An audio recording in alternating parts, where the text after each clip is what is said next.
It was Friday night, and Roger Cates was out doing what he had been doing almost every other night of the week for the past few years, looking for a new woman to bed tonight.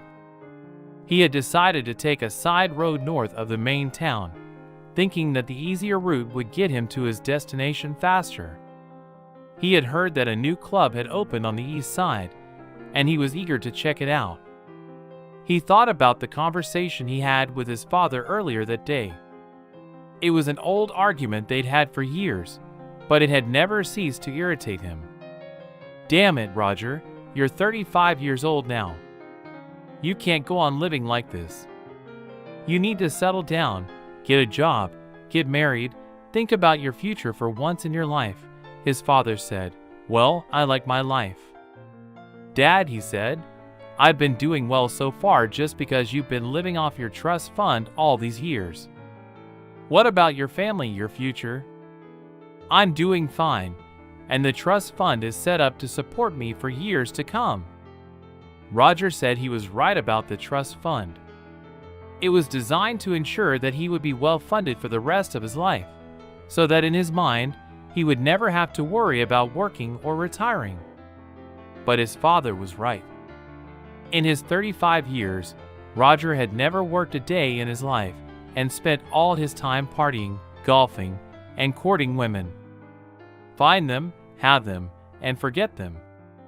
That was his motto when it came to women. After 17 years of one-night stands and brief flings, he had no desire to settle down with a woman, especially after seeing his friends being financially abused by their wives in messy divorces. Sure, they were all cheaters and had brought it on themselves. But still, karma will catch up with you someday, son, his father said, shaking his head. "And you know what they say? Karma can be a well. I'll take care of it when the time comes." Roger said he turned up the car radio, hoping the music would drive the memories out of his head. He noticed a road sign up ahead that read limits of Karma City Pop 2745. Strange, Roger thought. I've driven this road hundreds of times, and I've never seen this before. He slowed down to the speed limit, but apparently not fast enough. He heard the siren wail before the flashing lights caught his attention. "Damn it," Roger said to himself as he pulled over to the curb. "Driver's license, tech pass, and proof of insurance, please," the cop said as he looked into Roger's car. Roger obeyed and handed the officer the requested documents. The officer returned to his car, and Roger watched as the officer said something into a radio microphone. Finally, the officer returned to the car and handed Roger his papers. "Turn the car off and step out of the car, please, Mr. Cates," the officer said, keeping one hand on his real revolver. Roger did as he was told and got out of the car, hands on the roof, feet back and spread. The officer said. Roger obeyed. "What did I do?" Officer Roger asked. "I was driving the speed limit." "You're Roger Cates, right?" The officer asked. "Yes, I am." Roger replied. "Why did you ask?" "You're under arrest for violating special rule number 1, Mr. Cates," said the officer before reading him his driver's license. What did Roger ask? "What the hell is this?" Before he could answer, the officer tightened the handcuffs on Roger's wrists. He had been looking forward to this for several years, since Roger was the man who had seduced his wife and ruined his marriage. Roger didn't know it at the time, of course, but that didn't matter to the officer. "You'll find out soon enough," the officer said as he put Roger in the back seat and closed the door. "What about my car?" Roger asked. "Don't worry, it will be towed," the officer said. "You can make arrangements to pick it up as soon as the court allows you to do so." A few minutes later, Roger was taken to the police station to be fingerprinted, photographed, and processed. He couldn't help but notice the disdainful looks everyone in the police station was giving him. Could I at least use the phone? Roger asked the officer processing him. The policeman pointed to a rotary phone on the wall. Roger turned and looked at it. What the hell is that? He asked. It's called a telephone, the officer said sarcastically, drawing laughter from the other officers. Can I use my cell phone? Roger asked.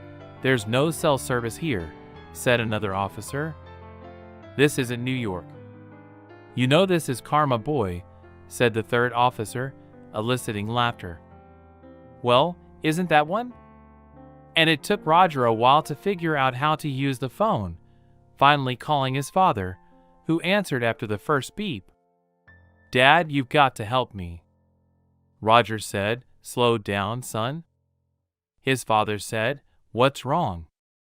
Where are you, Dad? I am in a small town called Karma, and I have been arrested for what his father asked him, something called Special Order Number 1. I have no idea what it is, and no one tells me Special Order Number 1. Huh? Sounds pretty serious to me, Dad. Please, you have to get lawyers to get me out of here. Roger pleaded. I'll see what I can do, son, but no guarantees. Sounds like a local case. Karma, you say yes, Dad, Karma, Roger said. Well, you know, I've been telling you for years that Karma will catch up with you someday. You behave yourself, and we'll see what we can do. Okay, Dad, thank you, Roger said and hung up the phone. Finally, he was taken to a holding cell and unceremoniously thrown inside as the cell door slammed shut with a loud bang, and the guard grinned as he turned the key and locked the door. I've been looking forward to this for years. He told Roger why Roger was asking. I haven't done anything wrong. The guard looked at him like he was examining a pile of dogs on the floor. You really don't know, do you? The guard asked. Roger shook his head. Do you recognize me? The guard asked. Roger shook his head. No, I don't. Should I know? He asked.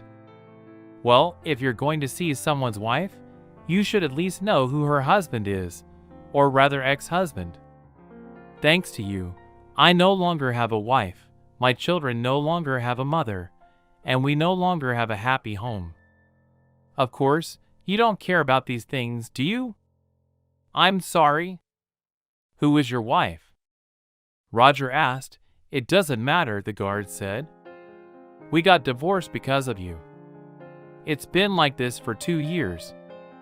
I hope you're happy that your lawyer will be here soon. Enjoy your stay, he said with a wicked grin. Roger sat down on the bunk in his cell and waited for his lawyer. Eventually, he was escorted into a small room where a short, fat, bald man with horn-rimmed glasses sat at a desk. Are you my lawyer? Roger asked. Yes, said the man, John Nur. He added, shaking Roger's hand. So what am I charged with? It's a special city law that goes to the heart of why Karma was created, and as far as I can tell, it's pretty much an open and shut case. What do you mean by that? Roger asked. Look, Roger, I'm not going to lie to you. I didn't even want this case, but I was told to take it. So I'm going to do it. He said, why? Roger asked, because 4 years ago, you were screwing my wife in a bar in Baltimore. I caught you red-handed and divorced you. I would have gone after you, but you had already left town. He said. Roger remembered that trip to Baltimore. He had checked out a new bar that had just opened and met a gorgeous blonde who turned out to be a pretty good dancer. It hadn't been hard to seduce her with a few well-timed compliments and the obligatory contact on the dance floor, and in no time, he was with her in the men's room. He vaguely remembered hearing the door open and clothes coming out, but was too horny to pay attention. Anyway, you got her pregnant, but she miscarried, said I kicked her ass out of the house and divorced her. Luckily, I had a prenup, so I didn't have to give her spousal support. I recently came here and became a public defender." "I'm sorry." Roger said I had no idea she was married. "Anyway, John said there was a time when I wanted to shoot you in the balls, but that would only have put me in jail." "Tell me, Roger, how many women have you had in your life?" "I have no idea." Roger said I'd never counted, and John opened the book and turned the pages before he found what he was looking for. "As far as I can tell, you lost your virginity at 18 and then became something of a woman hunter, sleeping with as many women as you could, most of them one-night stands or casual encounters like my wife. But it sounds like you had a few repeat performances and managed to have a few week-long affairs like that cruise you took with the engineer's wife." I'm sure you remember John saying that Roger was stunned. How could this man know all this? "According to our records, you slept with no fewer than 174 different women since your 18th birthday. Granted, some of them were college students, and certainly some of those dates were part of an orgy or two, but you seem to be having a really hard time keeping your fuse dry." John said at least 500 of these encounters were with married women, and every one of these encounters ended in divorce. Think about that, Roger. 500 broken families, hundreds of children suffering because of you and your selfish desire to have everything that moves. "It's your life," John said, "and that's why karma was created. You see, many of those 500 married men you've given horns to are right here. Many of their children are also here. Some of them have been waiting for this moment for years." "Wait, aren't you supposed to protect me?" Roger said, "I am.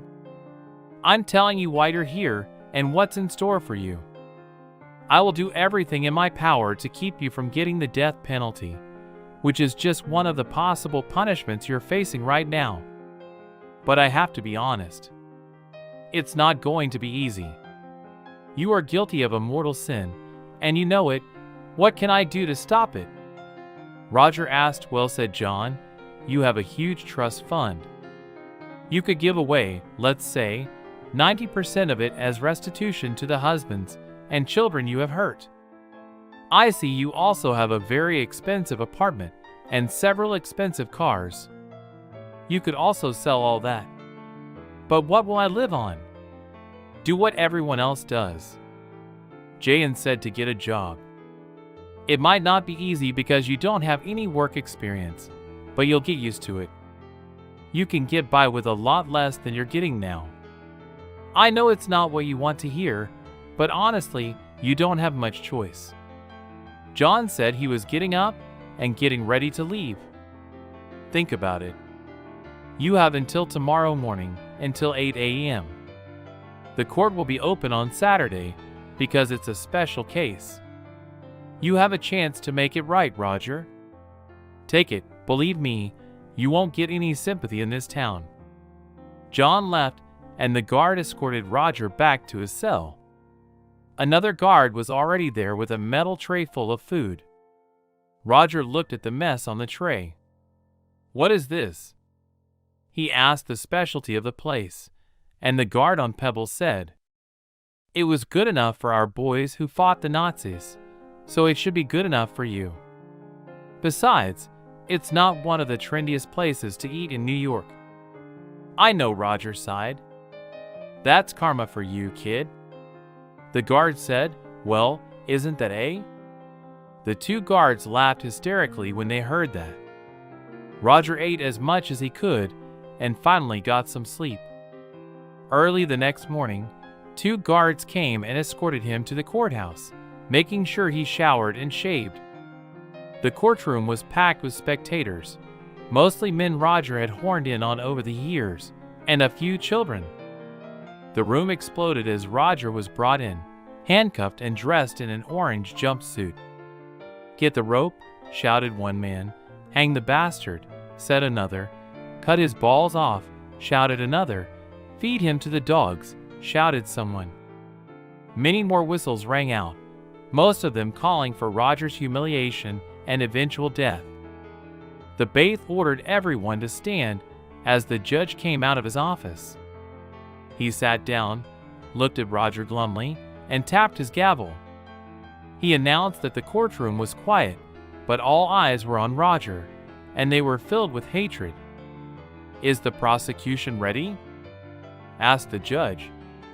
"The charges are ready," the prosecutor said.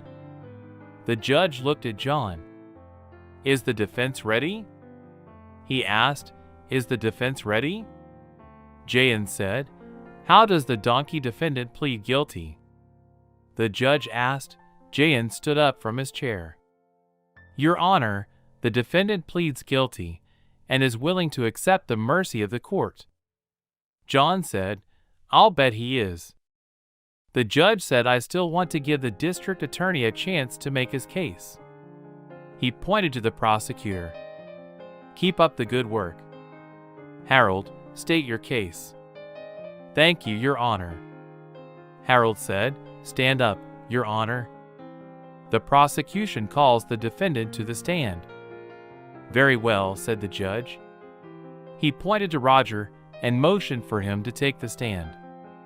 "Get in here, boy," he ordered. Roger obeyed and swore to tell the truth. "Are you Roger Cates?" Harold asked. Roger nodded his head. "Yes, I am," he said. Harold nodded his head and sat your witness down. He told John no questions at this time. John said, "Your Honor, the prosecution has no objection." Harold said. The judge nodded his head and turned to John. "Well," the judge asked, "Your Honor, the defendant has a statement he would like to make, and the defense has a motion for damages." John said, "Well, what do you have to say for yourself, young man?" Roger stood up and nervously turned to the judge. "Your Honor, I'm sorry if I hurt anyone. It was never my intention, and I hope my offer of restitution will make things right," he said. "Have you hurt anyone?" the judge asked sarcastically. "Look around you, boy. Every man you see in this courtroom has been hurt because of your selfish need for sexual gratification. That includes me, by the way. Outside, there's a whole town full of men and children who have suffered because of what you've done. You have spent the last 17 years chasing women to the exclusion of everything else. You have never held a job in your entire life, and as far as I can see, you barely graduated from college. I'm sure that's just the way it was. You could continue to receive dividends from your trust fund. I know your father is very disappointed in what you've done, and so am I. I read your offer of restitution, and I know it is a sacrifice. Unfortunately, it's not enough. I'm putting aside my personal desire to see your balls cut off in the public square, and I hereby sentence you to life in prison. Just so you know, Mr. Cates, this is life in karma with karma. Personally, if it were me, I would prefer the death penalty, but I'm a reasonable man. Furthermore, I hereby order you to give up 95% of all your valuables and worldly goods to be divided equally among all the men and children you have hurt. This will leave you with just enough to start over. It also means you will have to get a job or two, hell maybe even 3, and Mr. Cates, remember, karma really is a he put down. His trial is adjourned, he said. Roger felt dizzy as the judge announced his verdict. What did he mean by living in and with karma? Would he really be forced to live in this backward black and white town with all the men he'd horned over the years? And what kind of job would he be able to get? His thoughts were suddenly interrupted by a piercing squeak that seemed to come from everywhere. Roger automatically reached out to turn off the alarm, trying to put the dream out of his mind. He looked around his dreary basement room and stumbled into the small, dirty bathroom to void his bladder. His first thought as he reached the bathroom was, "What the hell is this?" He looked down and realized that his manhood, or what was left of it, was nothing compared to what he was used to seeing. The 20 inches he used to brag about were now barely 5. He looked at himself in the mirror and was horrified by what he saw. Instead of a confident, statuesque 35-year-old man with a full head of hair, he saw a fat, balding man with large dark bags under his eyes. A shrill female voice interrupted his morning conversation. "Get your lazy ass out of bed, or you'll be late for work, and don't forget you have a 6-hour shift at McDonald's." After you finish cleaning up the school, the voice yelled. "Yes," Roger replied, showered, got dressed, and went upstairs. He was greeted by an attractive brunette who was putting the finishing touches on her dress. He noticed a bracelet that said Karma, he asked. The brunette looked at him with disdain. "Yes," she asked, "what are you going to do?" "What's on your schedule?" he asked. She laughed. "I'm going on a date," she said, as she lifted her short skirt to reveal a tiny thong. "Do you think Carl would like that?" "Who's Carl?" "Roger asked Carl Rehnquist, you his wife, a while back, so he's going to sleep with me. Don't wait up for me." "I doubt I'll be home tonight, but if you are, don't bother going into the master bedroom, because he'll probably have me in our bed," she said. "Oh, and don't forget, after your shift at McDonald's, you have to stop by my dad's store and sweep the aisles better. Hurry up, I've got a lot to do today," she said. "Will I ever get a break today?" Roger asked. Karma laughed. "A break? Hell no. Who's going to pay for all my clothes and all my jewelry? You know, I have to look my best for my dates. Oh, and a little reminder. Yes, I am done with this, and put your worthless ass to work, bye," she said. As she walked out the door, Roger stood for a few minutes before shuffling back to his basement bedroom. The small black and white TV in the corner was still on, and Roger noticed that it was running a Twilight Zone marathon, so he went to turn it off and noticed the grim face of the announcer looking at him with a sneer. "Meet Roger Cates." The man said a worthless excuse for a man born with a silver spoon in his mouth who wasted 17 years of his life chasing women and leaving destruction everywhere he went. He was warned repeatedly, but refused to learn his lesson. But Roger now knows that karma can literally be real. It's a lesson he'll be learning for the rest of his life. In the cheating zone. The narrator took a deep drag on his cigarette and shook his head, fading to black.